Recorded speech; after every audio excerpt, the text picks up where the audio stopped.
Welcome to Ladies Who Question and another edition of Let's Talk Local, where we, the Ladies Who Question, tout and meet and discuss other local businesses and up and down the North Shore. And today we are fortunate to have Michael Forman of Lake Forest Pack and Ship.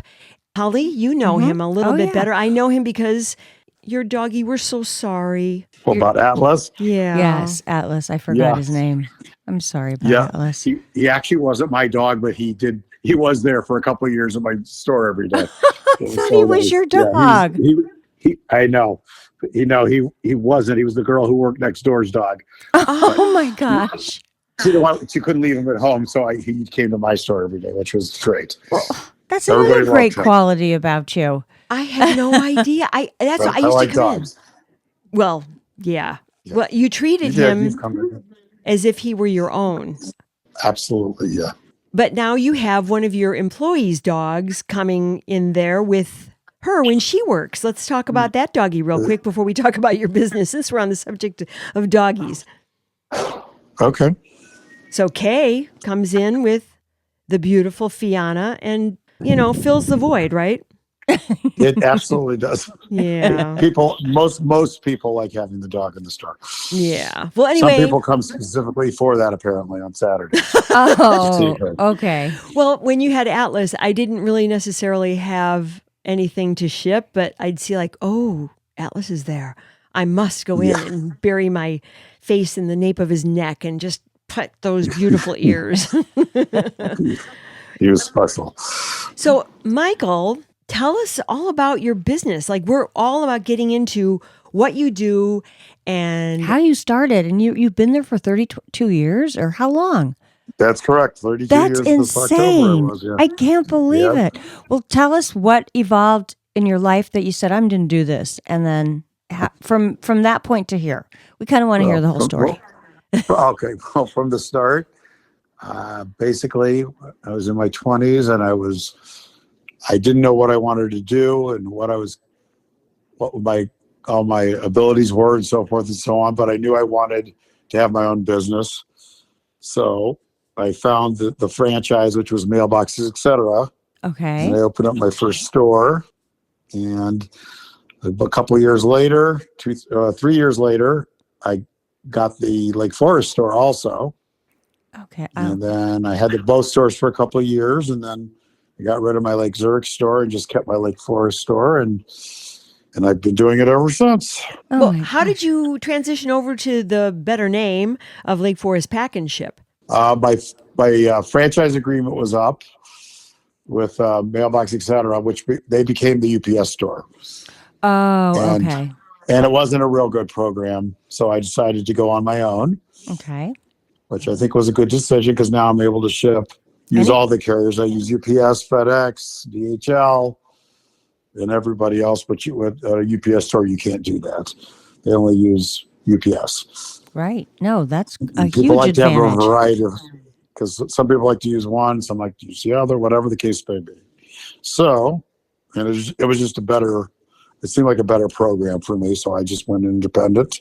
Okay. And of course, I gave it a Lake Forest name because it's such a nice community. I thought that would be the appropriate thing to do. So you are truly an independent business owner. I mean, that is your store, and that's not a franchise of anything else, right? Anymore. Nope. I've been on my own for probably it's been close to 13 years maybe. I've been independent. Oh, great. Something like that. And you still have all the mailboxes, right? Yep, we still do all the same services we always did. It just changed the name. Okay. Basically. And we redid the inside a little bit. Yes, I was talking to Lisa about that. Uh-huh. You ripped out the carpet.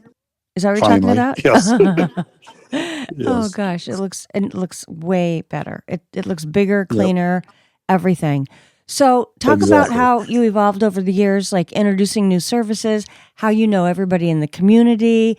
I think it's kind of like one of those businesses where you go in and everybody kind of knows everybody, or you know everybody for sure. That's the kind of neighborhood that's the kind of community Lake Forest is. When I had my other store, there could be 7 people in the store and nobody knew each other. And this one, if there's 2 people in the store, chances are, or if 3 people are in the store, at least 2 of them know each other, if not all 3. Yeah. It's kind of nice. Well, I think it's really nice because it's always welcoming and like you said, people. And then if you're busy, everybody likes to just chit chat. A lot of chit chat going on. I get all the work done while they're talking. Yes, it's nice. Yeah. I want everybody to feel comfortable in there and do their thing. So it seems to work out that way. I have to tell you, you are so incredibly efficient. When I go in there, recently I went in there and I was in, as usual, far too much of a hurry. And I walked in and you probably remember this because I had about 8 to 10 very heavy breads and I was sending them up to Wisconsin. And I just said, what are we going to do with these? And you immediately well, got to overnight them. I'm like, yeah, time is of the essence. I mean, it's bread for crying out loud. And you just whipped them into a box and you slapped it on. And all I had to do was dump out the breads on the table. And you took care of it. And I just said, yeah, my credit card, bam. I was out of there. Yep. Yeah, you have it down. Yeah, I've got it down. Well, I've been doing it so long. I could pretty much eyeball everything and just decide what we're going to do. But what's been I have an idea. Have you ever had some crazy story where somebody came in and they wanted something shipped and you're like, oh my God, there's no way? Not really. I mean, I try not to ever say no to anybody about anything. I try to do everything, but as I have found through the years, some things are just too big, like some furniture type things or stuff like that just I really can't pack it safely. Right. So now I finally don't do everything anymore because it's not worth it. Right. But for the most part, I try to do it, or at least I send them to some place that they can do it. Oh, okay. In a safer matter or something. But and then the golf clubs, that's become really popular over the years. It has. That's a good business. Everyone likes to ship their golf clubs because a lot of times they're going to more than one place. So they're going one place first, then they need their golf clubs at the second place, or vice versa. So it's good for me to be able to ship it because they don't want to take it on the plane with them, obviously. Right. So we do that a lot. And back to school, college. Back to school. Right now, we're in the middle of snowbird season has started. Oh, that's right. Very good. With everybody heading south, a lot of people have to ship their stuff down there. And then I also try to, when they need to ship it back at the end of the year, I can do that for them also. I just send them labels. Oh, great. So that goes through your store. So I started doing a lot of return business now, which is really good too. Oh, that's smart. What do you mean by return business? Well, when I ship the stuff down to Florida, for example, but then in April or May when they're coming back, I can send them labels and they can put it right on their boxes and ship them right back. Oh. So I can get that business instead of the guy down in Florida. Oh, that's clever. Yeah. So we're starting to do more and more of that, hopefully. Oh, that's good. And then what about like camps? Do people ever ship stuff to, ship their actual? We used to ship a lot of stuff to camp. Yeah. But ever since COVID, that we don't ship near as much as we used to. Oh, okay. We'll send a couple of things here and a couple of things there, but that's unfortunately, I think a lot of the camps are doing it themselves now. Unfortunately for me, unfortunately, for you. I mean, it makes it easier for the parents of the campers, obviously, but so that used to be a much bigger business than it has become now. But we still do it, and we still obviously send care packages to camp all the time and stuff like that. And holidays are coming. Do people really ship a lot of stuff still for the holidays? They used to ship a lot more than they do now because of the online stuff. Because now you can directly ship, you can buy stuff and send it directly to them. That's right. But it's still my busiest time of the year. Oh, okay. Absolutely. Okay. So we're still busy. It's not quite the insanity that it once was, but that's almost better, to be honest with you. I had to have a whole bunch of help, and all kinds of things are going on all the time. So this is much more manageable, to be honest with you, and so it's still good. Good time of year. Well, that's good. Yeah. Outside of what you just referenced with regard to the packaging, changing because of the online stuff, how has the business evolved over the last, I don't know, however long, 15 years, I guess? let's just use that as a time frame.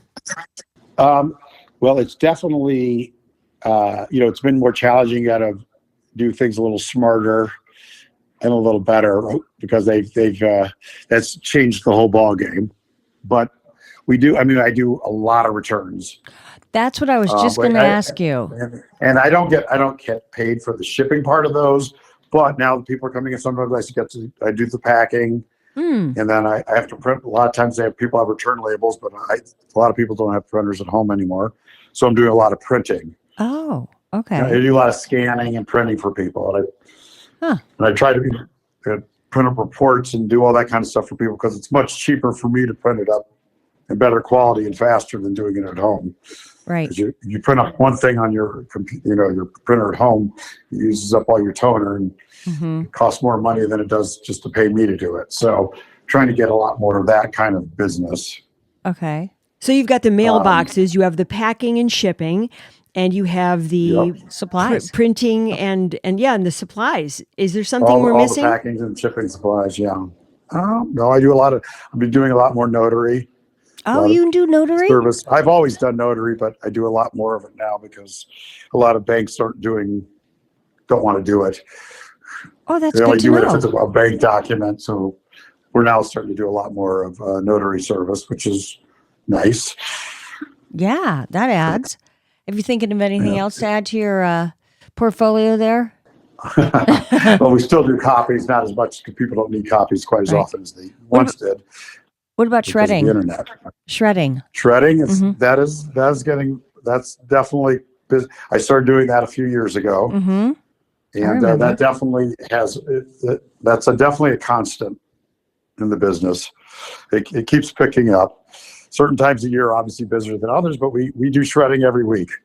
No matter what time of year it is. So that's good. Yeah, I brought something in recently, a whole bunch of, after tax season, I brought a ton of stuff in. Right. And that was, I was so happy you were there. And now that I know you also are a notary and you can perform those services, that's really helpful. I want to just ask a quick question. What are some tip-top tips for people to prep stuff before they bring it to you? Or should they not even do that, but just bring the items in and you'll make that decision?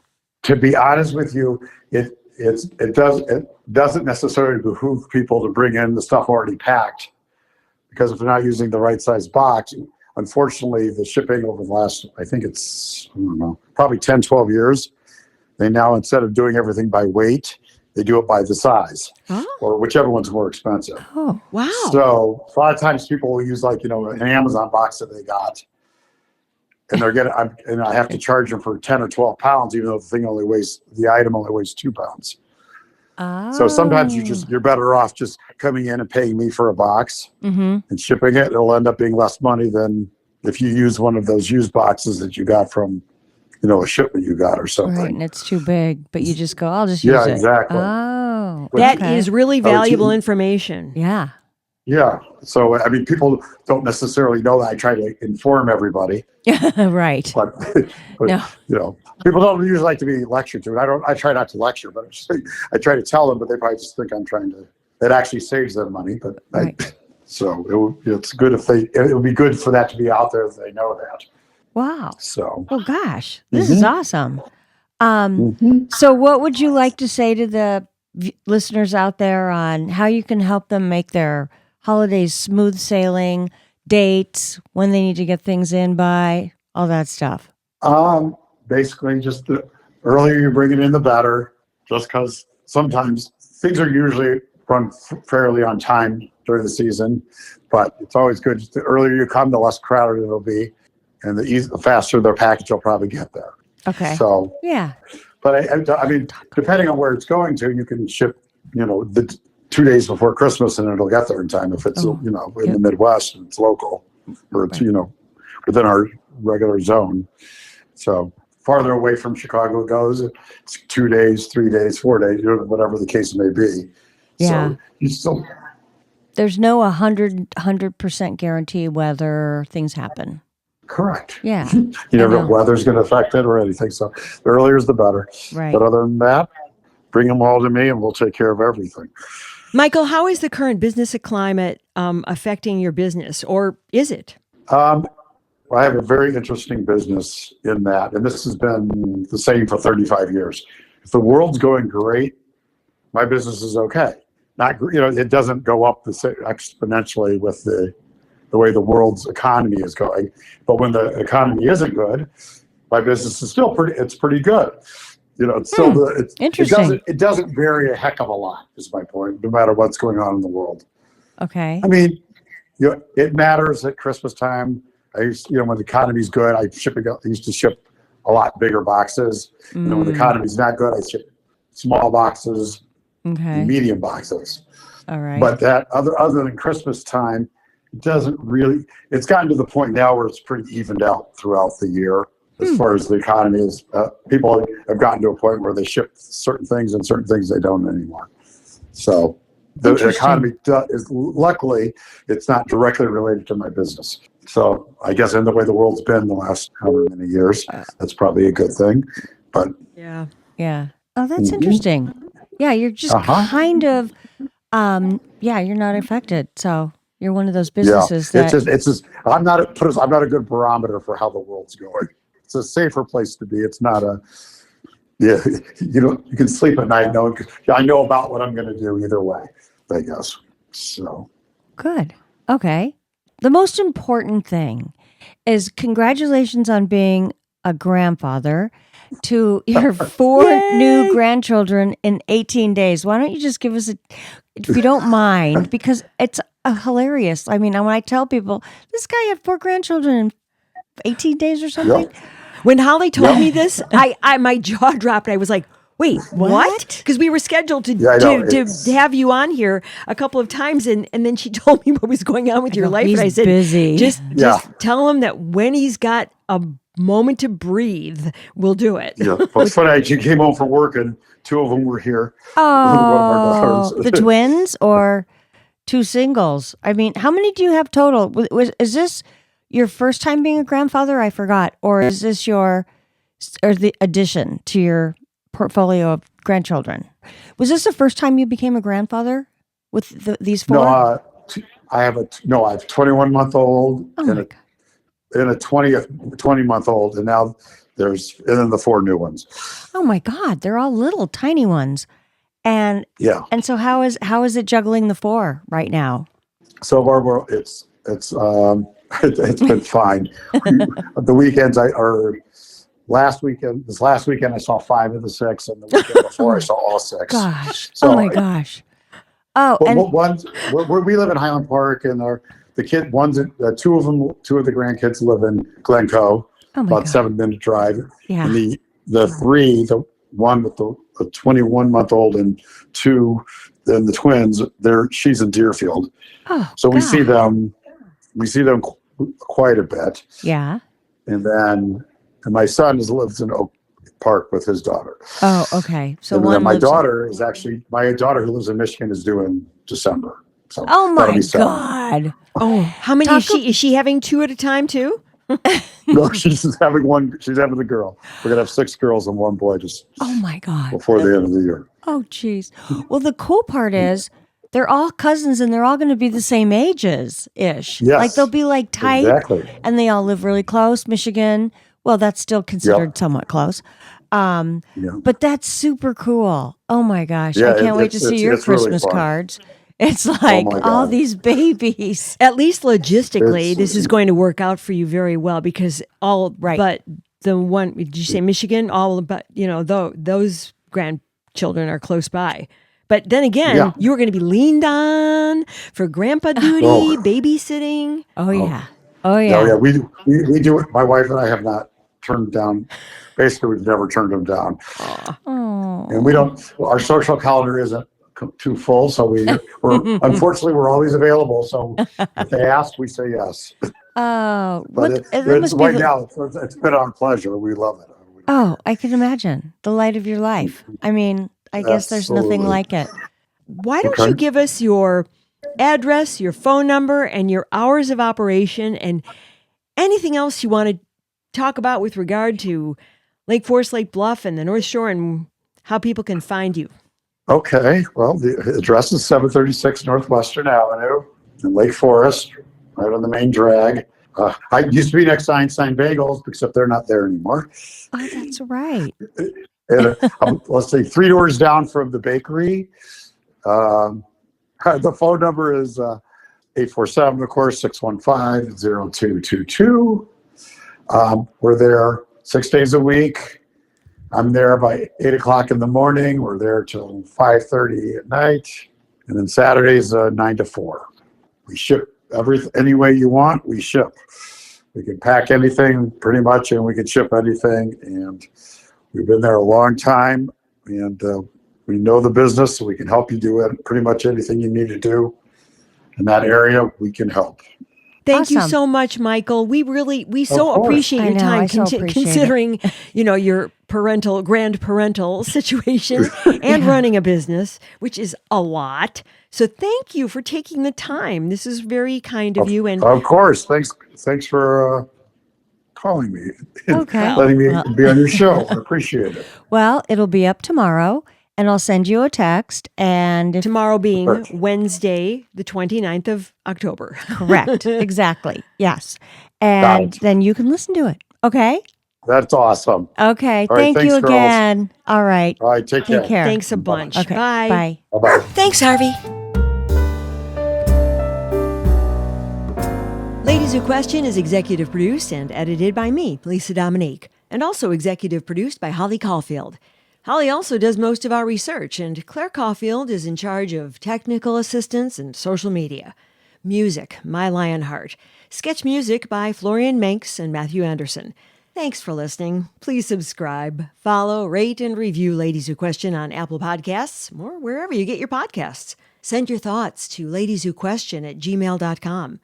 Follow us on Facebook, YouTube, Instagram, Threads, and our website, ladieswhoquestion.com.